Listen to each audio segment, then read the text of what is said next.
Fetal alcohol spectrum disorder, or FASD. Individuals with FASD may have a wide range of behaviors. These can lead to challenges when an individual comes into contact with the police, whether as a victim or as an offender. Persons with FASD have a disability. They look perfectly normal, but unfortunately, they have invisible brain damage. Some of their issues may include impulsivity, a difficulty understanding the discussion surrounding the current situation, and what looks like lying but is actually known as confabulation, where these individuals mix up real and imagined events.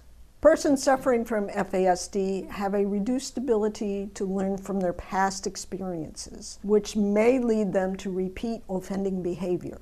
All of these traits can lead to frustration when these individuals interact with the police. Alcohol is a teratogen, which is a substance that damages the brain and has negative effects upon a fetus. The term fetal alcohol spectrum disorder is an umbrella term that describes a large number of conditions that result from prenatal alcohol exposure. The impact of FASD can range from mild to severe and include cognitive, behavioral, and physical effects. For someone to have FASD, their mother had to consume alcohol during her pregnancy. There is no known safe amount of time or of alcohol use during pregnancy. Alcohol is more damaging to the developing brain than any other drug, including heroin, cocaine, and marijuana. FASD shows itself in many different ways. Areas that can be impacted include brain dysfunction.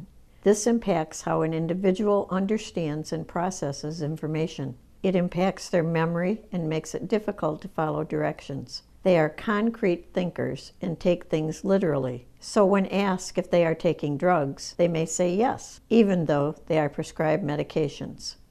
Behavioral challenges.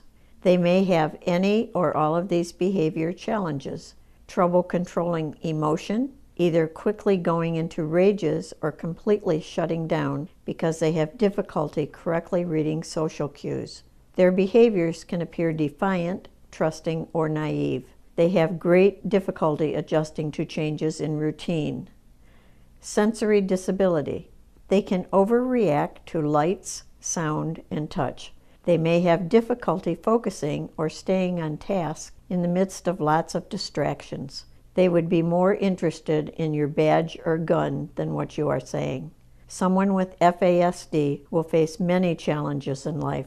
It is important to note that it is a lifelong condition. There is an urgent need to raise awareness not only about the prevalence of FASD, which is approximately 1 in 20 to 30 individuals, but also the disabilities associated with it. We realize that your role is to maintain peace, prevent bodily harm or injury to the person and society. In working with people with FASD, here are some strategies officers could utilize. Be patient. Remain calm. Give simple, concrete directions. Be aware of their slow processing speed and be willing to repeat the directions. Then give the person time to figure out what you want them to do. Remember, these are 10-second kids in a 1-second world. We also realize that you must evaluate each person's behavior based on the threat they might pose. Safety is your primary concern. We would ask that you consider the brain damage associated with FASD as a possible cause of the behavior you see. Frequently, individuals with FASD who come into contact with the law as offenders are looked on as being unwilling to follow directions, cause repeated calls for service, and/or act uncooperatively. Depending upon circumstances, their behavior might be seen as escalating an encounter and/or contributing to violent behavior.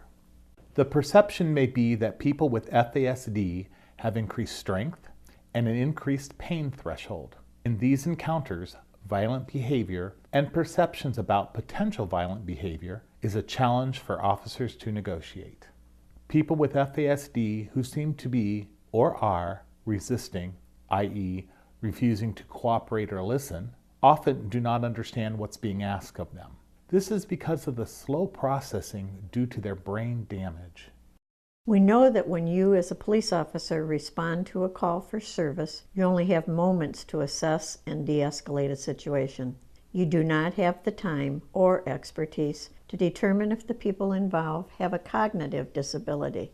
We would ask that you consider that FASD might be a contributing factor in these encounters, especially if they seem out of sync with typical reactions. Are they too violent or aggressive and don't look like a person on drugs? Is the defiance and verbally abusive language somehow just not right? You may be looking at FASD. Is there a better way to manage a situation and/or understand the experience of those involved? Here are some suggestions to manage a situation or understand an encounter with someone with FASD. Be patient, as someone with FASD will take extra time to answer a question as they process the information. They will cooperate but need more time to process information. Give them simple questions and commands. Make them both specific and concrete. Don't be surprised if they take them literally. Their difficulty understanding language often causes confusion or causes them to misinterpret commands. Because they are developmentally about half their actual age, persons with FASD will respond with a much younger emotional attitude than their physical age. Think younger when dealing with a person with FASD. Exposure to external stimulation, bright lights, physical touch, loud sounds will increase their agitation and may cause them to act out, resist, or react violently. This is a physical protective reaction, not willful defiant behavior. They will feel intimidated and overwhelmed and may avoid eye contact or try to get away from the situation. They're trying to feel safe. Our takeaway message is that FASD is an invisible physical handicapping condition that lasts a lifetime. People with this condition did not ask for it, but must suffer from it their entire life. Slowing down, thinking younger, and see behaviors as can'ts rather than won'ts. This will help both you and individuals with FASD to have successful interactions when you are involved. Thank you for your time today.